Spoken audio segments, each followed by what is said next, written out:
As mais impressionantes façanhas humanas são, na realidade, o agregado de elementos isolados e cada um dos quais, em certo sentido, nada tem de extraordinário. Esse é um trecho dito pelo pesquisador Daniel Chambers que poderia facilmente resumir a ideia e o contexto desse vídeo. Mas para que você entenda toda a construção de raciocínio, eu elenquei alguns pontos essenciais que me fizeram sair de reprovado até trabalhando para uma empresa de desenvolvimento de software consideravelmente estabelecida no mercado. Se você entendeu minimamente o trecho que eu citei no início do vídeo, você já sabe que não vai ter fórmula mágica e nem nada do tipo, são só um amontoado de hábitos simples que eu mantive durante esses anos para chegar até o momento atual. Então, por favor, eu peço que você reflita sobre e que após fechar esse vídeo não saia para outra rede social ou simplesmente fique rolando para cima para encontrar algum vídeo ou distração qualquer. Então, para que você entenda até o ponto que eu quero chegar, que foi onde eu reprovei no ensino médio, eu preciso contextualizar anterior a isso. Então, basicamente, a minha vida antes do ensino médio, no ensino fundamental e até próximo ao nono ano, era basicamente o futebol. Eu me dediquei muito tempo ao futebol, inclusive foi até esse segundo ano que eu fiquei no futebol. E no ensino fundamental, eu estudava, obviamente, minimamente para passar de ano. E, como eu disse, o futebol era a prioridade naquele momento. O máximo de contato que eu tive com a programação foi por meio de xadrez. Agora, pensando assim, né? Foi por meio de xadrez onde eu tive contato lá por 12 anos, mais ou menos, que foi quando eu fiz meu primeiro campeonato de xadrez. Inclusive, eu não sei quem me introduziu de fato o xadrez. Eu até estava perguntando para minha mãe se ela sabia, mas ela também não sabia quem foi que me introduziu o xadrez. Mas enfim, foi um professor que me incentivou a desenvolver minhas habilidades no xadrez e eu gostei e fiz ali por 2 anos o xadrez na minha escola. E um ponto engraçado é que geralmente quem é da área de tecnologia teve o contato logo de início com algum tipo de tecnologia ou passou por algum perrengue ou teve que fazer alguma coisa com tecnologia, e comigo foi totalmente ao contrário. Até mais ou menos os 14 anos eu não tive nenhum contato com, salvo o notebook da minha irmã e algumas coisas assim, e lan house que eu ia quando ia próxima à casa da minha avó, e lá tinha, mas salvo isso eu não tive contato. Então, até aí, o meu comportamento era moldado exclusivamente pelos meus pais, obviamente, e pelos amigos de futebol e do colégio. Então, basicamente, o que eu valorizava até aquele momento era o futebol e, não sei, talvez brincar e me divertir. O ponto que eu quero chegar aqui, nesse primeiro tópico, é que eu ainda não tinha tido o contato com o estudo ou com algum tipo de tecnologia que me estimulasse a pensar sobre isso. Então, até aí, ok, eu não tinha tantos estímulos assim para desenvolver a minha parte estudiosa e a parte de relacionamento com a tecnologia em si. Eu ainda não tinha tido contato. Isso até o ensino médio, né? Até o primeiro ano do ensino médio. Mas a diferença agora, pensando nesse momento, é que eu comecei a ter amigos.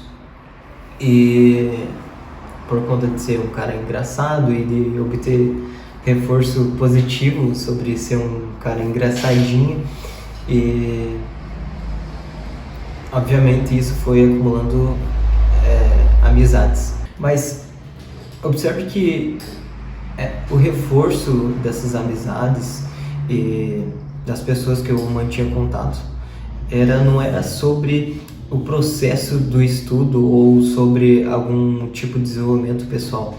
Era exclusivamente as pequenas características que eu tinha, como ser engraçadinho ou... enfim. Perceba que os estímulos que eu recebia, os estímulos positivos que eu recebia, não me agregavam. Então, pensando agora, era óbvio que eu ia reprovar ou que alguma coisa ia acontecer. Depois de ter passado sobre isso, agora eu penso que talvez tenha sido um ponto crucial na minha vida, porque me fez, de certa forma, acordar para algumas coisas. E até aí, os meus prazeres e as minhas vontades eram baseadas nas amizades que eu tinha. Então, eu ainda não entendia direito o que estava acontecendo na minha vida. Então, ok, eu reprovo no segundo ano do ensino médio e chega as férias e era óbvio que eu não ia melhorar ou alguma coisa ia acontecer naquelas férias. Só que chega um ponto no primeiro dia de aula, se eu não me engano foi próximo ao primeiro dia de aula ou no primeiro dia de aula, que a professora vira para mim e fala que eu não tinha mudado e que provavelmente eu ia reprovar de novo. E aí, agora, na hora foi extremamente desconfortável, mas agora pensando, talvez tenha sido um ponto para o começo da mudança, né? Claro que não foi a fala dela em si, mas a sequência de acontecimentos que ao longo do segundo ano e da repetência ali do segundo ano. E essa sequência de coisas que foram acontecendo, coisas não tão boas, foram me deixando com uma pulguinha atrás da orelha, digamos assim. Mas ainda os estímulos disfuncionais ainda obviamente existiam nesse segundo ano de repetência. Eu ainda continuava cultivando prazeres rápidos, vivendo pelo final de semana para sair com os amigos e excluindo toda aquela parte da semana. Então, todos os estímulos para eu valorizar um certo tipo de comportamento disfuncional ainda existiam. Mas ok, eu consigo passar de ano. Eu não lembro exatamente como se deu esse segundo ano de repetência, eu não lembro. Lembro somente de flashes, assim, de finais de semana e de coisas desse gênero. Então, ok, eu passo o segundo ano e chego no terceiro ano do ensino médio. Um ponto que eu não tinha notado aqui é que eu comecei a trabalhar durante o período da manhã e da tarde, e eu migrei para o período noturno no ensino médio, para fazer o terceirão no noturno.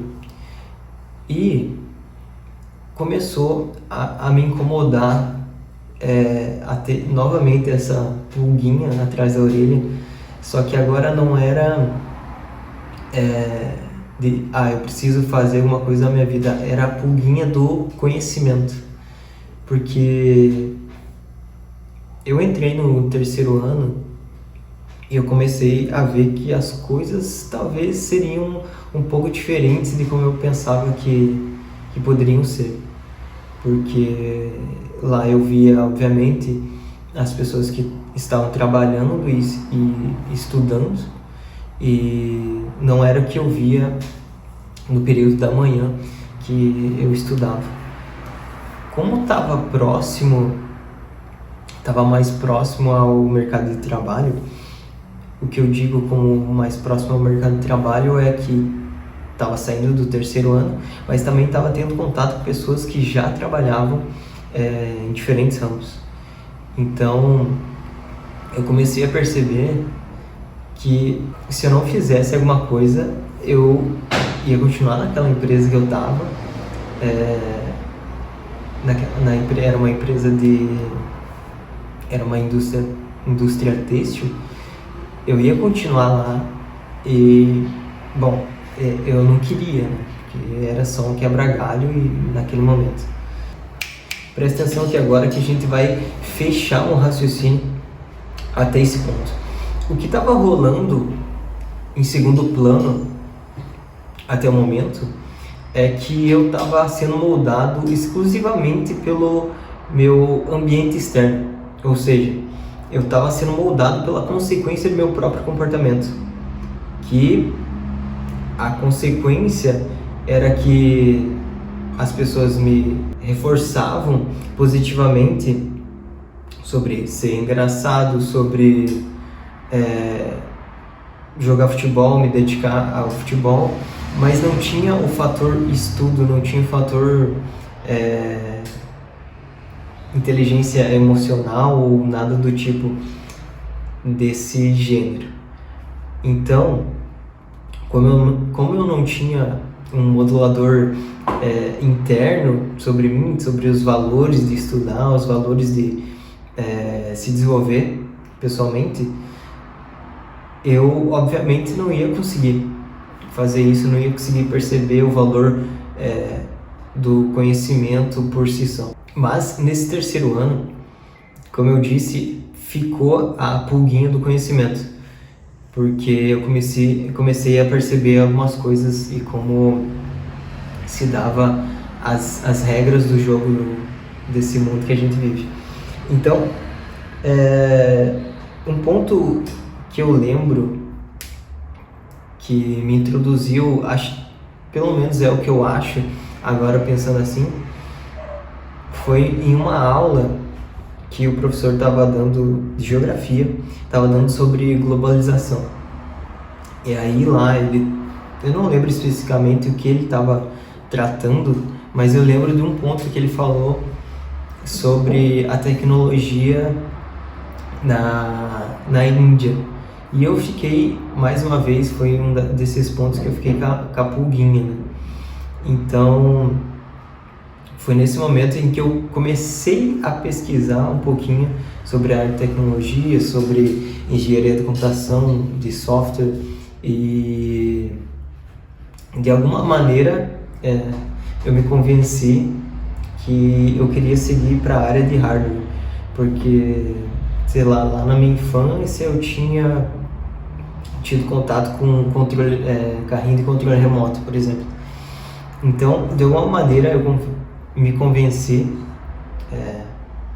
isso foi até bom, mas foi um convencimento bem raso, digamos assim, que agora eu não faria, obviamente, mas que de qualquer forma foi um ponto de partida que eu tive ali naquele momento. Isso se deu ali por outubro, eu não lembro exatamente sobre essas aulas, mas eu lembro que a pulguinha do conhecimento daquele terceiro ano, aquelas pulguinhas começaram a virar um pulgão.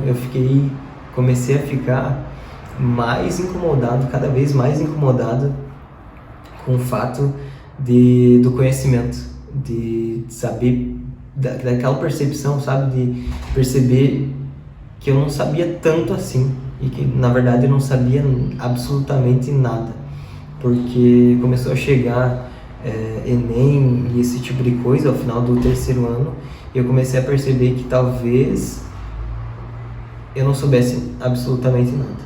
Então, passados esses 2 anos, eu já estava fazendo a faculdade e, além da faculdade, eu fazia curso, fazia diversas coisas, justamente porque eu tinha essa pulguinha do conhecimento. Agora, terminando a faculdade, eu estou no 4º ano, acho que eu já disse nesse vídeo, mas enfim, terminando a faculdade, eu vejo que foi crucial ter esse conhecimento a mais da faculdade. Porque como eu entrei pensando que ia trabalhar na parte de hardware, a engenharia de computação justamente é mais voltada para a área de hardware. Como eu entrei pensando nisso, eu tive que me adaptar, porque nesse meio tempo, ao longo desses 2 anos, eu me descobri e me identifiquei mais com a área de software. Então, eu tive que buscar o conhecimento em outras fontes. E isso não foi um problema, obviamente. Foi até... Eu acho que eu faria de novo a engenharia de computação, porque tem o contexto de hardware, então, obviamente, eu me torno um profissional mais generalista, digamos assim. Mas o que eu quero dizer com isso? Chega no 3º ano da faculdade e eu recebo uma proposta, até anotei aqui para falar, de um amigo meu que não cursava o mesmo curso que eu, mas que a gente tinha alguns módulos juntos e eu acabei conhecendo ele ali. Bom, tudo bem, eu entro no 3º ano da faculdade, então, nessa empresa. Eu fiz um mês ali de bootcamp, então eu ia da minha cidade onde eu morava até a cidade onde a empresa ficava. Então eu entro no bootcamp de um mês dessa empresa e acabo passando e fazendo entrevista e tudo mais, e passo e inicio no mercado de trabalho a partir dessa empresa. Nesse tempo que eu fiquei na empresa, eu fiquei 10 meses na empresa, até receber a segunda proposta de emprego na empresa atual que eu trabalho. E nesse período que eu fiquei na empresa, eu passei alguns perrengues, justamente porque eu não morava na cidade da empresa, então eu tive que me mudar, e obviamente meus pais até então não tinham condições para me bancar os meus estudos e a minha estadia lá. O que eu fiz foi ficar numa pensão durante, se eu não me engano, 7 meses, e aí que eu me refiro justamente aos perrengues, que não entram em questão aqui, mas eu tinha um objetivo claro, que era construir conhecimento, me destacar na área e continuar com aquele comportamento. Então, eu tinha aquele objetivo claro, e os perrengues, as dificuldades, obviamente que eu não ia conseguir manter isso por muito tempo, porque eu ia ficar muito tempo fora da minha zona de conforto, da minha zona homeostática. Inclusive, eu vou dizer para vocês, presta atenção aqui agora, que eu preciso que você entenda 2 conceitos muito importantes para que a gente feche esse raciocínio. A homeostase é a manutenção dos parâmetros vitais relativamente constantes. Então, para exemplificar o desenho que eu estava fazendo aqui, deixa eu ver se vocês estão vendo aqui. Enfim, a zona que eu estava orbitando antes de ir para aquele emprego era essa aqui, mas esporadicamente a gente faz uns tiros, que aí é a zona alostática, certo? Que é a capacidade que o organismo tem de manter essa homeostase. Então, se eu ficar muito tempo fora dessa área homeostática, aqui fora, pode dar problema. Então, em termos psicológicos e comportamentais, eu entendi a área de conforto que eu tinha construído até aquele momento. A minha área de conforto, a minha área homeostática pode ser diferente da sua, obviamente. Pensa que correr 10 km a uma frequência cardíaca de 180 possa ser normal para um corredor, Mas para você que está aí, pode ser que sair da cama e subir uma escada, a zona homeostática seja diferente, a sua seja menor, nesse caso da frequência cardíaca. Então, resumidamente, eu sabia o objetivo e sabia a minha zona de conforto. Então, eu sabia que podia furar um pouco, mas não podia continuar. Enfim, esse é o raciocínio. Então, depois de passado aqueles 10 meses ali da empresa, eu recebo essa proposta da empresa atual que eu tô. E mais uma coisa acontece parecido com os perrengues que eu estava passando no início do primeiro emprego, que eu estava novamente furando essa bolha homeostática que eu tinha definido já até ali. Por quê?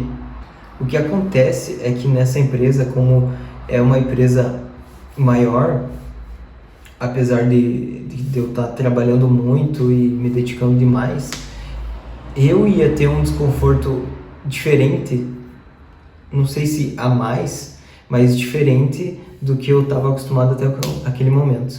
Então, novamente, eu estava furando a zona homeostática.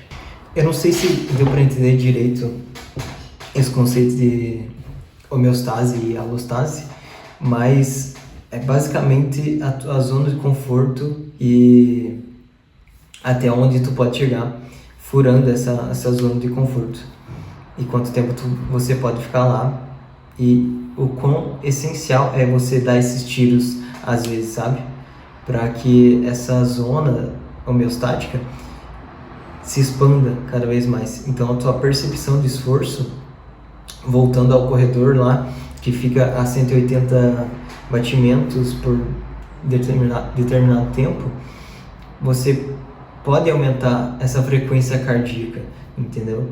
Então, o que acontece no nada de extraordinário que o Daniel Chambers pesquisou? Ele pesquisou em atletas olímpicos nadadores e o que ele concluiu foi que os caras acordavam, comiam, treinavam, descansavam e repetiam por vários anos isso. Então, de fato, não tem nada de extraordinário de forma isolada, mas quando junta todos esses componentes, aí que está a excelência. Só que, agora, o que sustenta esse comportamento desses caras? Ou isso, obviamente, pode se aplicar para qualquer área, não só para os nadadores.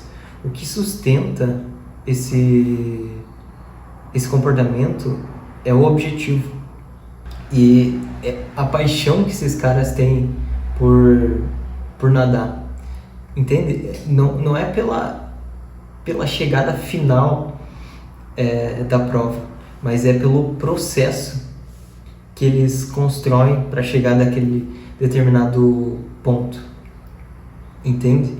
Então de fato no ato que eles executam, que eles sentem paixão, que eles buscam, que eles têm garra naquilo. E no livro Garra, o Poder da Paixão e da Perseverança, da Angela Duckworth, que ela cita justamente o Daniel Chambers, ela elenca uma hierarquia de recompensa, o objetivo que você precisa ter para executar repetidamente